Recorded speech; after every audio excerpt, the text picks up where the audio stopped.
આ રીતે બધું કાર્ય થયું છે એની અમે એફઆઈઆર કરીએ છીએ સાહેબ, અમારું એકદમ નક્કી છે.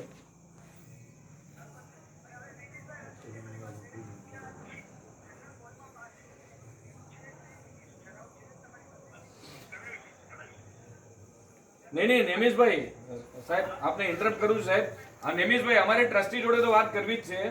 અમને ટ્રસ્ટી જોડે વાત થશે, નહીં તો અમે એફઆઈઆર કરવા જવાના જ છે. મતલબ તમે એનામાં બિલકુલ બી તમે એમ સમજતા નહીં કે આ વસ્તુ બહુ મોટી છે અને તમે એકદમ હળલતું ખોટું કર્યું છે. અમે નહીં આનામાં ઝૂકવાના નથી. તમારે ટ્રસ્ટીને અહીંયા બોલાવવા જ પડશે રાતના, નહીં તો એફઆઈઆર કરશું જ અમે, એ વસ્તુ નક્કી છે સાહેબ. હું આપની કદાચ આપને એમ લાગતું છે કે સાહેબ અપમાન કરું છું સાહેબ, જગતશેખર માસે પણ અહીંયા છે સાહેબ, બધાનો સૂર એક જ છે કે એફઆઈઆર કરવી જ છે સાહેબ. અને સાહેબ આ કઈ નાની વસ્તુ નથી ને કે ગલી કુચીના કોઈ વસ્તુમાં ઘટના ઘટી ગઈ. આ તો શું છે સાહેબ, આનામાં પ્રશ્ન જ ન હોય ને સાહેબ.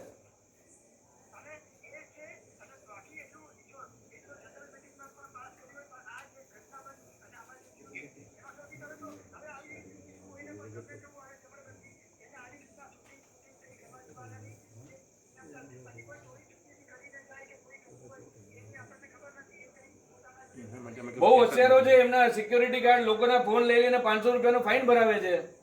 બધું લોકો માટે તો બહુ સરસ કાયદા છે અહીંયા સાહેબ, ફટાફટ.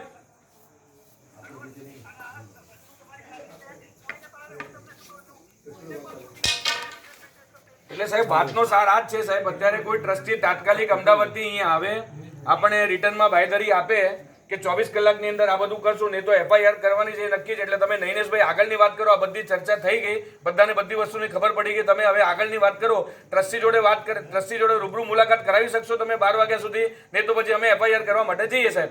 કેમ કે જુનાયેલા લેટરથી તમે વિડીયોગ્રાફી કરી છે, બિલકુલ બી આજે 5-6 મહિના પછી તમે એને વેલિડેટ ના કરી હોય તો અમે એની એફઆઈઆર કરવા માટે તો અમે લાયબલ છીએ.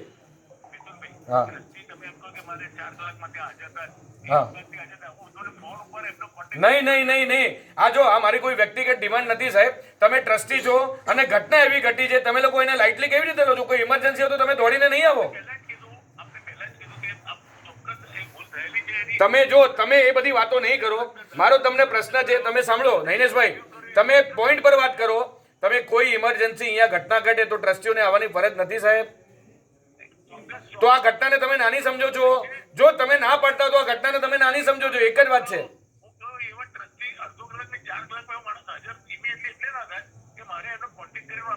ને તો પછી તો મિચ્છામી દુક્કડમ. તો તમે જો તમને તમારા મેનેજમેન્ટનું બંધન છે, અમને અમારા શાસનનું બંધન છે, અમે ચલાવવાના નથી. એફઆઈઆર તો થશે જ સાહેબ. હા તો તમારું શાસન એક હોત તો તમે આટલું લગાવત જ નહીં સાહેબ. અત્યારે ટ્રસ્ટીને 25 ફોન તમે કરી નાખ્યા હોત. તમારું જો લોહી ઉકળતું હોત ને તો તમે આ બધી વાતો ન કરત. નહીં તમે જો સાંભળો, આ એક જ વાત છે સાહેબ, હું વધારે ખોટું ઉશ્કેરાઈ જઈશ. જો ટ્રસ્ટી 12 વાગ્યા સુધી હાજર થાય તો સારી વાત છે. તમે મને હવે જો અત્યારે 8માં 10 કેમ છે, બરોબર છે ને? 8:15 વાગ્યા સુધી તમારો જવાબ મને આપી દો કે ટ્રસ્ટી કોઈ આવી શકે છે કે નહીં. નહીં તો 8:15 વાગે અમે અહીંથી એફઆઈઆર કરવા માટે જઈએ છીએ. આ તમને અમે ડોટ કહી દીધું. તમારો કોન્ટેક્ટ થાય તો સારું, ન થયું તો સારું. અમે અમારા શાસનથી બંધાયેલા છે અને આ અપમાન દાદાનું થયું છે. જો એક જૈનનો બચ્ચો પણ પોતાના દાદાને પોતાને સમજતો હોય ને તો એના મોઢા પર થૂ છે, જો આનો વિરોધ ના કરે તો. તમે કઈ રીતે એક માણસના ફેવર કરવા માટે આવી બધું કરી શકો છો? અને તમે લોકોને કહો છો તમને શરમ આવી જોઈએ? અરે કરી છે તમે કહો છો પ્રેમલભાઈને કહ્યું છે, આ બધું ફેવર જ કરી છે તમે. 8:15 વાગ્યા સુધી જવાબ આપી દો. ટ્રસ્ટી જોઈશે, રૂબરૂ જોઈશે, આવે તો ઠીક છે, નહીં તો અમે પેઢી પર અમે એફઆઈઆર કરવા જઈ રહ્યા છે અને આખા ભારતમાં અમે આ વાત ફરાવશું અને બધું જ કરી ચૂકશું અમે. તમે આમાં અમને ઓછા નહીં આપતા. પછી શું થાય છે જોવાઈ જશે. હાજી, તમે 8:15 વાગ્યા સુધી જવાબ આપી દો શૈલેષભાઈ. તમારે જેને વાત કરી એને કરી લો, બરોબર છે?